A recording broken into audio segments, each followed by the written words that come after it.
Filomena Fudulu Sorrentino earned her master's degree at NYU. For a few years, she taught at the college level on Long Island.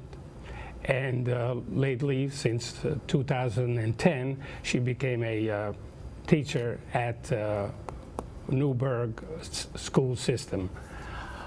She is also a journalist, an applauded journalist, and lately she has published a book which is entitled La lingua italiana nelle scuole di New York.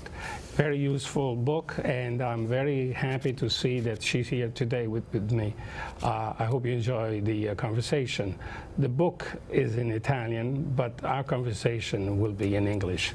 So please stay with us. Welcome. Grazie. Thank you. It's nice to see you. Thank you. Nice to be here. So you are teaching at Newburgh, New York. Yes, I'm teaching Newburgh school system since 2010 in a middle school. The first year when they hired me, they had a minor program was KA, but then the funds start to go down, and they remove it. They start to they remove a few language, and they send me to a middle school where I've been teaching since then. Okay, I'm very curious about your last name, Fudulu. Fuduli. It's a very Fuduli. Fuduli. It's a very unusual. The first two U's usually don't happen together. You know, Fudu. Fuduli. Is it a Sicilian? Calabrese. Calabrese, from Calabria region. Yeah, my father family. And it's not a very popular name in America. A few people immigrated with this last name, but it's more common in Italy, in the south of Italy, in Calabria. Is it a common name? Yeah, it's no, as a Sorrentino, which is my husband. My husband's name. That's Sorrentino. It's like everybody's Sorrentino. Sorrentino, Neapolitan kind of or Neapolitan, Campanian? also Sicilian, Calabrese. So it's a very popular name, Sorrentino. Tell me, how did you come about that you wrote the book? What made you? Practically, I'm not a writer. Let's put it this way. I started to write it because Stefano Vaccara, the director of La Voce di New York, asked me to write to tell my story, what happened in the public school with the Italian program. And I told him back then, 6 years ago, I said, listen, I never wrote or published anything. I said, don't worry, just simple articles. I started to write articles and told what happened, practically how to teach Italian in the US. And surprisingly, a lot of people start to read my articles. Yeah, you're well known. So I become motivated. A lot of people follow your articles. Yeah. Besides reading my article, they were writing emails and message on Facebook asking me, what should I do it to come and teach in New York? It's my dream. I would like, especially young people, because they're still in college. By the way, this is the book, and I really have to thank you also, because in this book you mentioned my name several times. So I really appreciate that, and I want to thank you publicly at this point. Because we consult each other a few times, so you were like one of my advice. Who published, being this your first book, who published Lega it? For Legas is done by Gaetano Cipolla, the professor. Professor Cipolla. Most of the time he published books written in Sicilian, but he really find this book interesting. He was happy to publish for me this book also. So he found it interesting. I thought it was interesting myself when I. So in Calabria, you were born in Calabria. Where about in Calabria? Today, the provincia is Vibo Valentia. Back then, when I was living there, I was Catanzaro. Then they made more provincias. Oh, today is Vibo Valentia. Vibo Valentia, sì. Is it a new name? I thought it was... No, they made a new provincia. I see. Back then, when I was living in Italy, it was only three. It was... Cosenza, Catanzaro, and Reggio Calabria. Then they made two more, Crotone and Vibo Valentia. And it's a provincial over there. It's near Tropea. It's a beautiful place to go on vacation. It's by the sea. It's not too far from the sea, but I'm a little bit more in from the sea. No. Towards Catanzaro. Oh, no. Near Vibo. Oh, I see. Yes, it's well, on the valley, practically. You said about, you said something about Stefano Vaccara.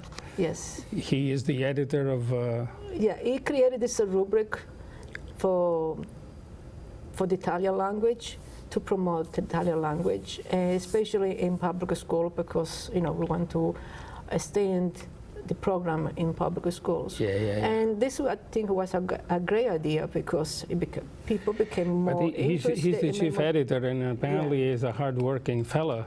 Yes, to make sure that the Italian newspaper, the language at the newspaper. Yeah. There was one article that impressed me some time ago. You wrote about the Italian-American, we call it Italian-American language, but it broke English-Italian.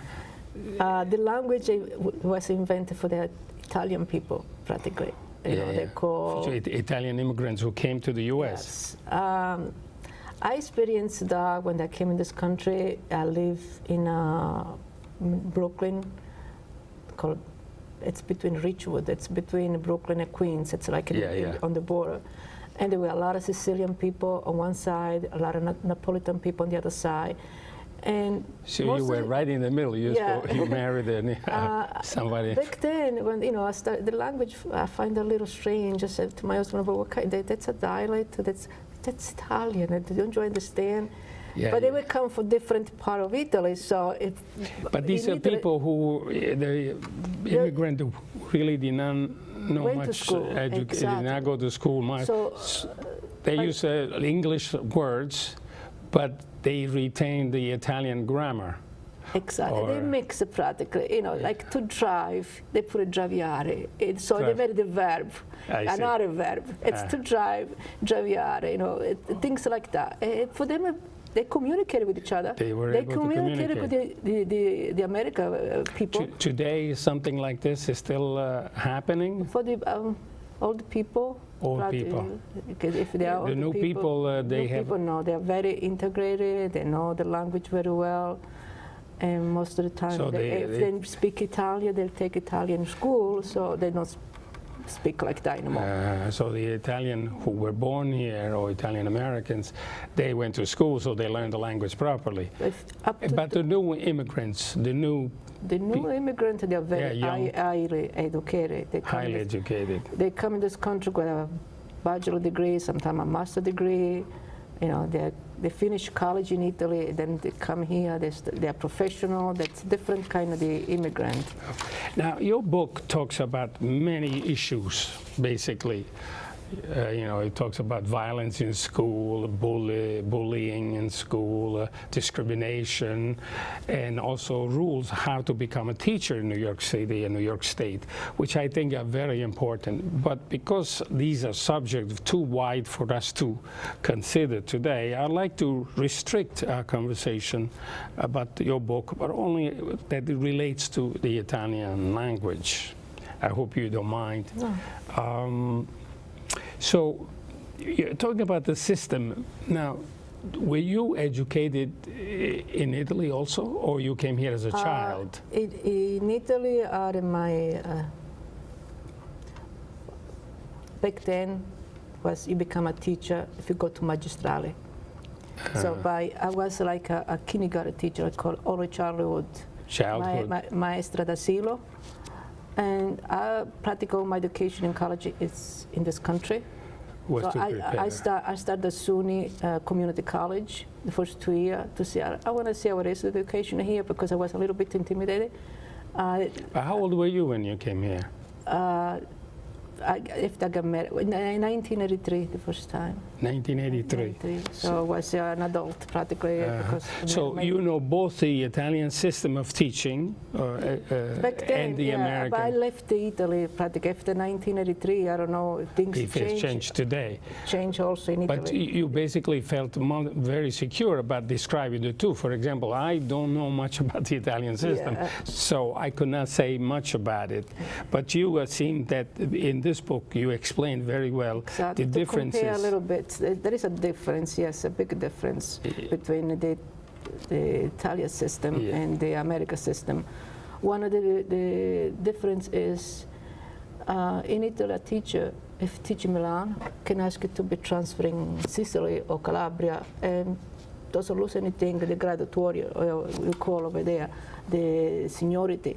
In this country, not only we cannot transfer from one state to another, but even from one city to another, because it's local. It's local. It's the city who hire you.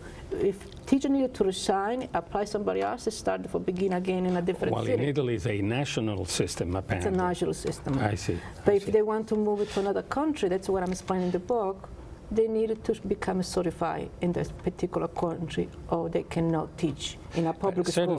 Certified, let's say, in New York State, and you cannot teach in California. I cannot teach not even in New Jersey or in Connecticut. I see. So only in the state. Exactly. If I want to go teach in New Jersey, I need to become New Jersey certified or Connecticut certified. So going into the school system itself, there's a bilingual program. Yes. Bilingual program, that means there are two languages that are being taught? Bilingual program means English, Italian, or French, English, two languages at the same time. Why? But they're different way to teach. They're different way to teach bilingual.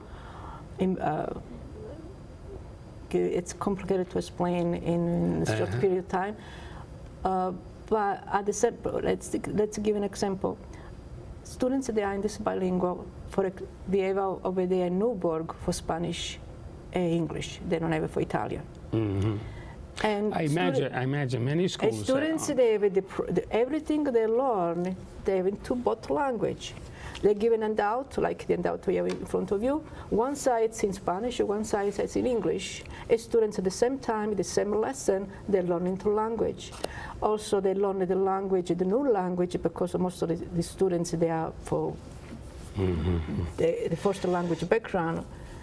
The subject like the geography or things like that, science in the first language, and then the language itself, grammar, to write it, to read it in the English. In a recent article that you published on La Voce di New York, you spoke about the issues, the problems that the West Haven schools are having, that they felt that Italian... Oh, that's one of the last articles I wrote about Connecticut. Yeah, in Connecticut. They don't think the Italian language has any future? That's the title. That's what they say. They want to remove the program, the Italian program, because according to them, Italian is not the language of the future.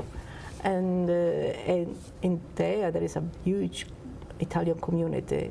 A huge Italian about 16–17% of are Italians. One of the most Italian community in the country. Why is that? I mean, if the school is local, isn't it the problem that maybe the parents don't complain? Then, or they don't care? I have no idea, because I just we just saw the petition to sign not to remove the program.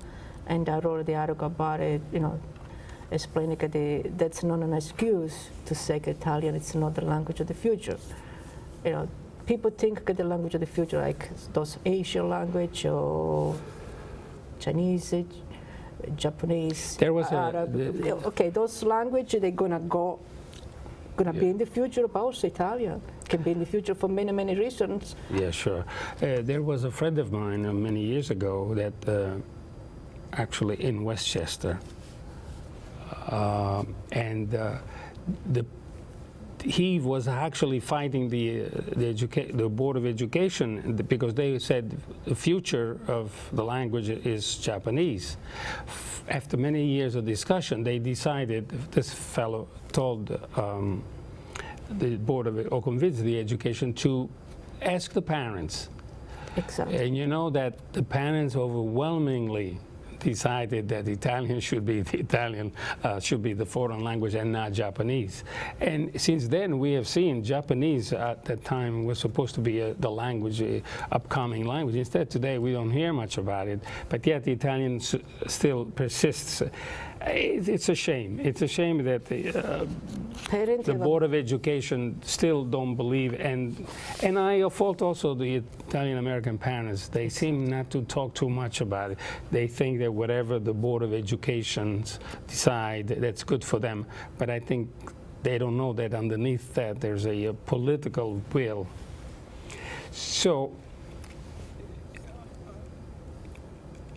can you tell us a little about the YACE program, because that helps the Italian language in public schools? YACE is a very, very successful program.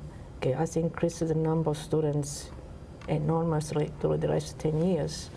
And Mr. Paradiso, he does a great job.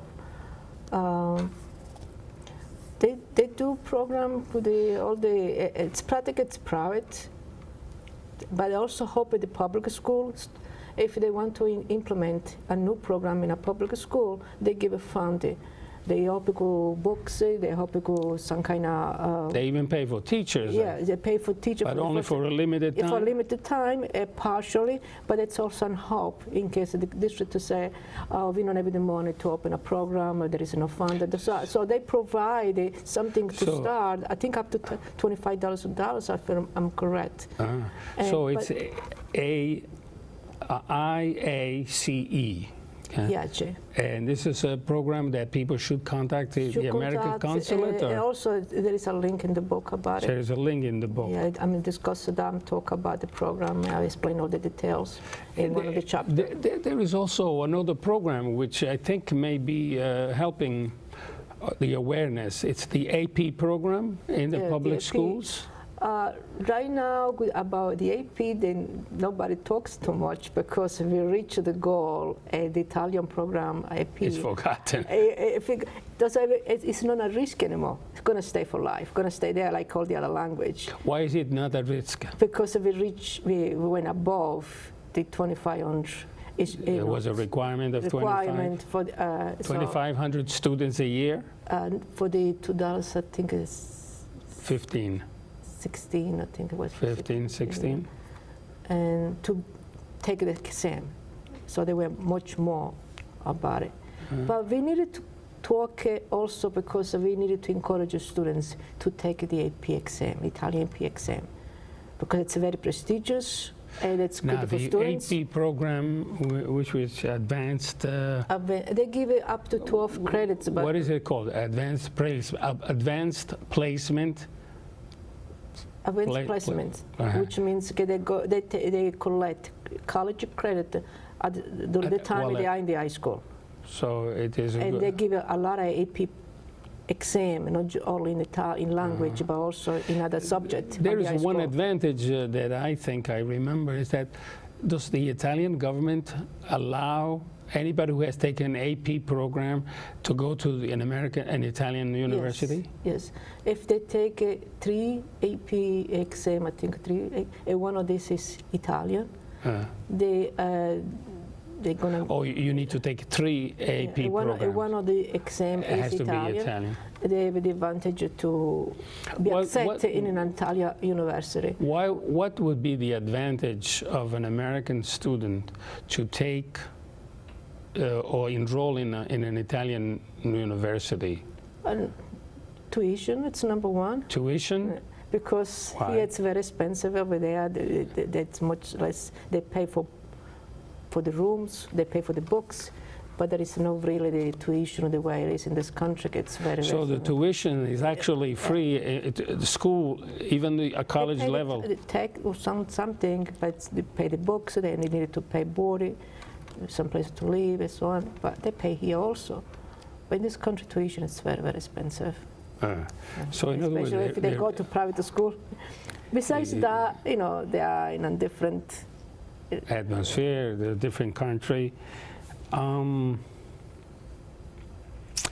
There is a charter schools. Do you know anything about the charter schools? Well, I wrote an article about the charter schools. I never taught in charter schools. There is a lot of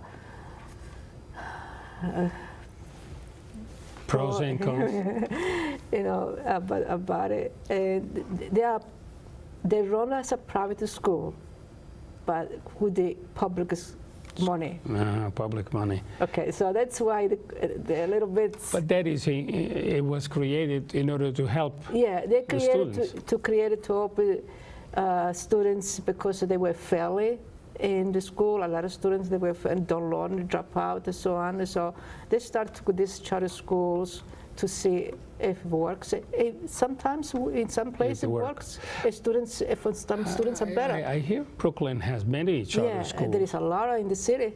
A lot in the city. Everywhere. I think we have also one in Newburgh. You know, but no. Of course, they're in conflict with the regular public school. But do you know if everybody has an access, but they're small schools. That's the good thing because some students they can function well in a big school.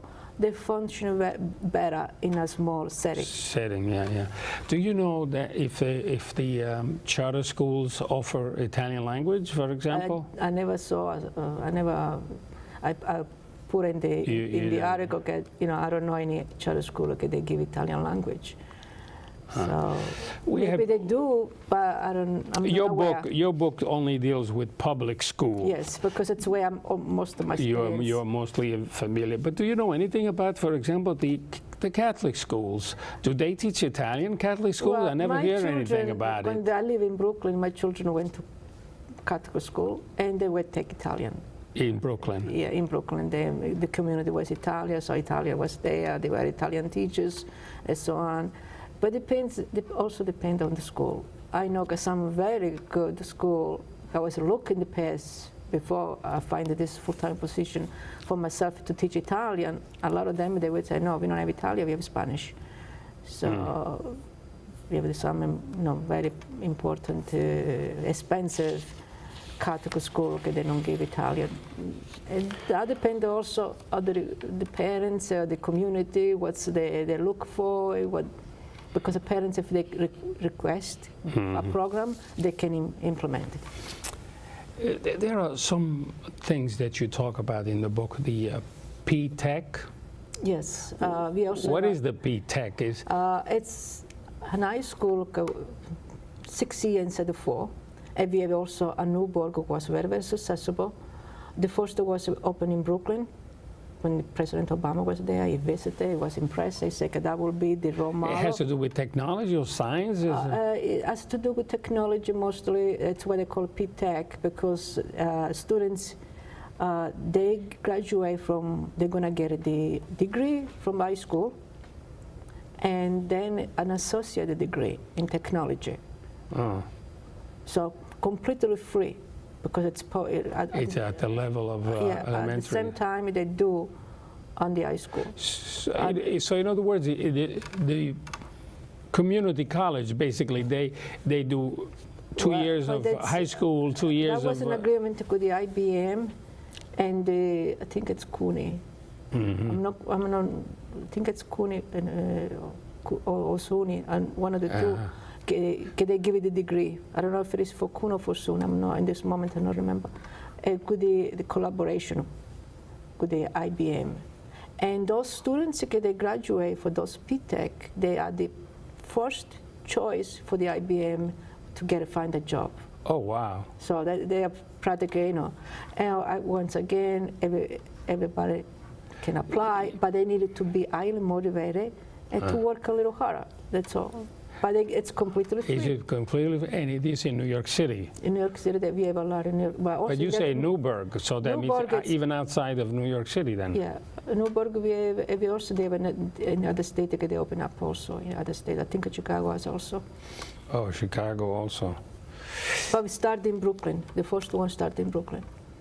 Now, you say you taught in Long Island, on Long Island, for Yeah. several years. Yeah, in 2003, when I got my master's degree, I applied right away. Everybody on college level will give me a job as an adjunct professor. Yeah. But, you know, for adjunct professor, you know, make a lot of money. Just they pay you by class.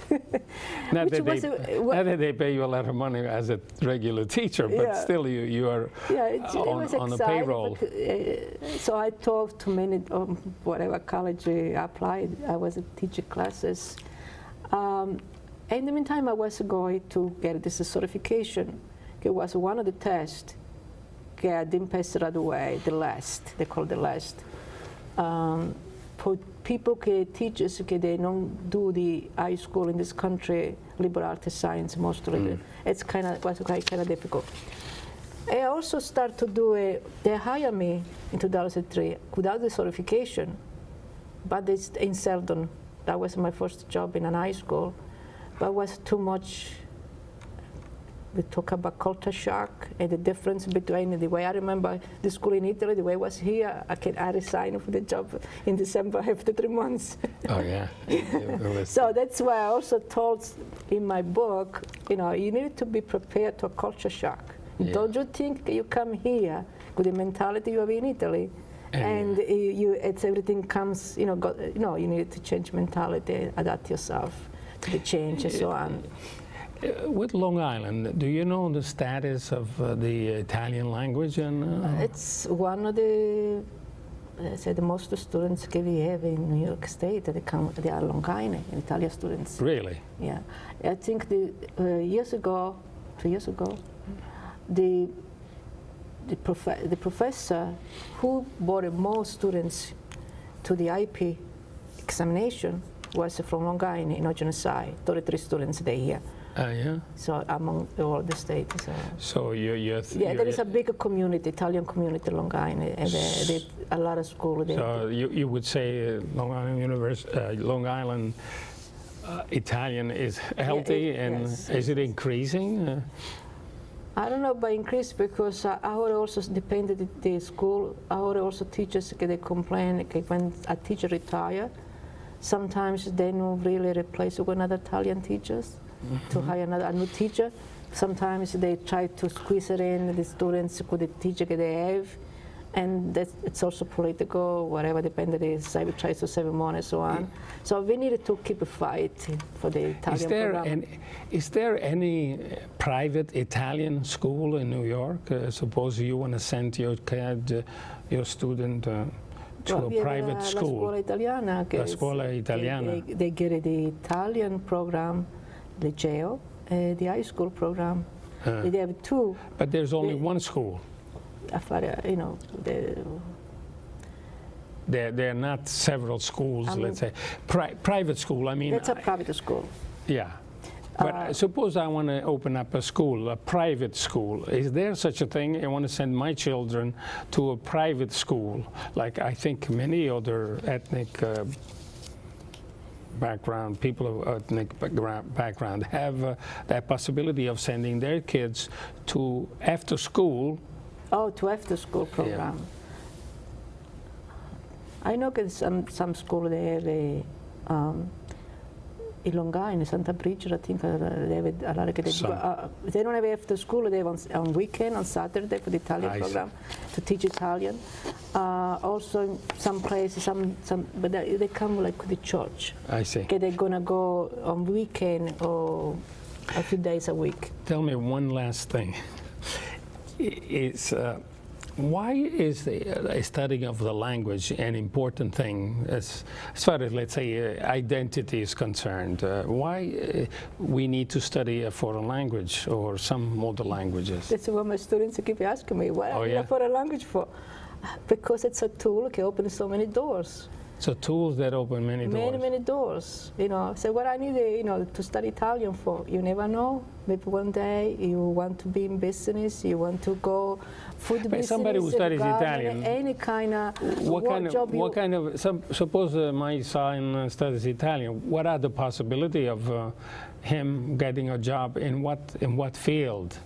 any kind of field he chooses to work, Italia is useful.